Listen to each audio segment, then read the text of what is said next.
Visionary রাষ্ট্রনায়কোচিত leadership লাগবে, যে leadership আমরা পেয়েছি জনাব তারেক রহমানের মধ্যে। অনেকে পছন্দ করে না, অনেকেরই গায়ে একটু জ্বলতেছে যে কেন প্রধান উপদেষ্টা ডক্টর ইউনূসের সাথে জনাব তারেক রহমানের বৈঠক হইল লন্ডনে।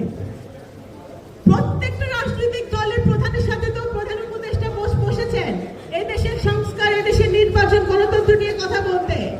সুতরাং বাংলাদেশের সবচেয়ে বড় রাজনৈতিক দল, যে রাজনৈতিক দলের হাজার হাজার নেতা কর্মী গুম হয়েছে, খুন হয়েছে, জেল খেটেছে, যেই দল এদেশে একার অনেকবার রাষ্ট্রের দায়িত্বে থেকে এদেশকে একটি উন্নয়নশীল দেশে পরিণত করেছে,